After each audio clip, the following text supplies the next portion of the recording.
The Galactic Coalition's most elite training facility orbited a dying star, its metallic hull gleaming against the cosmic void. Inside, Instructor's Exeter clicked his mandibles in what could only be described as smug satisfaction. The reptilian Creel had overseen Deathworld survival training for 3 cycles now, and not once had a species from a Class 3 world or lower survived past the first week.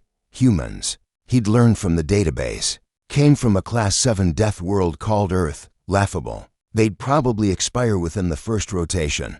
Ivy Chen sat in the orientation chamber, her dark hair pulled back in a practical ponytail, combat boots tapping against the floor. Beside her, Caleb Rodriguez leaned back in his chair with the easy confidence of someone who'd grown up hiking. The Australian outback. They were the only 2 humans in a cohort of 47 trainees representing 19 species. "Welcome to Advanced Deathworld Survival Training," Zexether announced, his translator rendering his hisses into galactic standard. "Statistically, 60% of you will request medical evacuation within 5 rotations. 30% will sustain injuries requiring regeneration pods. The remaining 10%, he paused dramatically, will complete the course and earn the right to call yourselves soldiers." A Velian near the front, its crystalline body refracting the harsh overhead lights, chimed nervously. "What about the humans? Their world is barely classified as hostile." Zexether's eyes fixed on Ivy and Caleb. "Humans? I give them to rotations. 3 if they're exceptionally lucky." Ivy caught Caleb's eye. He smirked. The first trial began at dawn cycle. The trainees were dumped into Environment Chamber 7, a simulation of a Class 9 death world with toxic atmosphere, crushing gravity, and indigenous predators that made Earth's extinct dinosaurs look like house pets. Within minutes, chaos erupted, the Velian crystalline being shattered under the gravity. The soft-shell Aquarians couldn't process the atmosphere and collapsed, gasping. Even the hardy Creel struggled, their movements sluggish and labored. Ivy felt the weight pressing down on her, each breath burning in her lungs. The atmospheric composition was 40% methane, 20% carbon dioxide, and the rest a cocktail of compounds that would kill most species instantly. Her genetic modifications from Earth's bioenhancement program kicked in. Her engineered hemoglobin-binding oxygen from trace elements. Left flank. Caleb shouted, spotting a 6-legged predator emerging from the toxic fog. They'd trained together in the Amazon, in the Sahara, in the depths of the Mariana Trench before it was terraformed. This was just another Tuesday. Ivy rolled under the creature's charge, her knife finding the soft spot beneath its armored throat.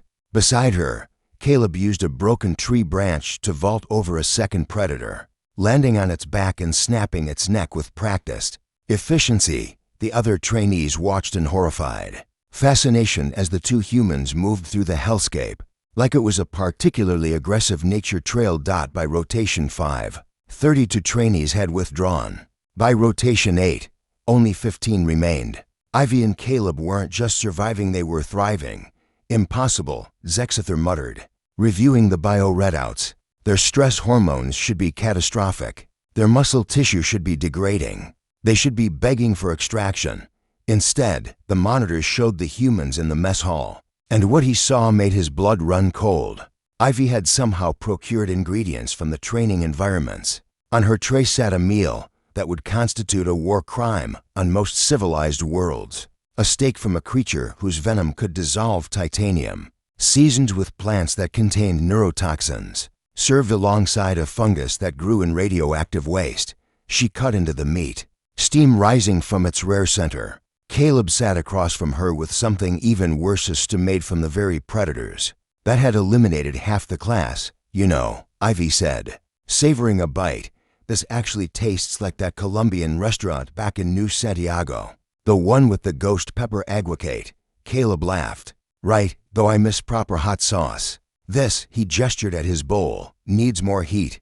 A passing Felid trainee, one of the few non-humans still standing, stared at them with dinner plate eyes. You're eating the Deathstalkers? They're pretty good once you neutralize the paralytic compounds," Caleb explained cheerfully. "You just have to boil them in the sulfur springs for 20 minutes. Breaks down the proteins." Ivy nodded. The venom sacs make a decent sauce base too. Adds a nice tang. The Felid made a retching sound and fled. Zexither couldn't believe what he was witnessing. He'd designed these trials based on the worst environments in known space. He'd incorporated elements from Class 10 Deathworlds where even the rocks were hostile. And these humans were treating it like a culinary vacation. The final trial took place on Rotation 15. The remaining 12 trainees, including Ivy and Caleb, were dropped into a volcanic wasteland, where the air temperature could melt lead and the ground constantly shifted with tectonic instability. Within an hour, 8 more withdrew. A Creel warrior, veteran of 6 campaigns, finally admitted defeat when his heat-resistant scales began to crack. That left Ivy, Caleb, and two Thoraxian warriors, insectoid beings from a heavy-gravity world, who'd been expected to dominate the trials. At the extraction point, Zexither waited with the medical team. Surely now the humans would break. Surely now they'd understand they'd reached their limit. Ivy emerged first, carrying an injured Thoraxian on her shoulders. Caleb followed with the second, both humans moving steadily despite the hellish conditions. Their suits were torn, their skin bore minor burns, but their eyes were clear and focused. They deposited the grateful Thoraxians with the medics and stood at attention. Permission to speak. Sir, Ivy said formally. Zexither's translator struggled with his stunned silence. Finally, granted. The volcanic environment had these tuberous roots growing near the lava flows. They're edible after you extract the heavy metals. Caleb and I were thinking they'd be perfect for the mess hall. Add some variety to the rations. We marked several patches if the harvesting team wants to collect them. Caleb grinned. Also, the lava crabs. Delicious. Taste like lobster. Zexither stared at them for a long moment. Then, breaking every regulation in the instructor's manual, he began to laugh. A harsh, rattling sound. Earth, he said slowly, is classified as a Class 7 death world. This was a mistake, wasn't it? Ivy and Caleb exchanged glances. Sir, Caleb said carefully, Earth has everything trying to kill us. Bacteria, viruses, animals, plants, weather, the ocean, the sun, other humans. We're kind of used to it.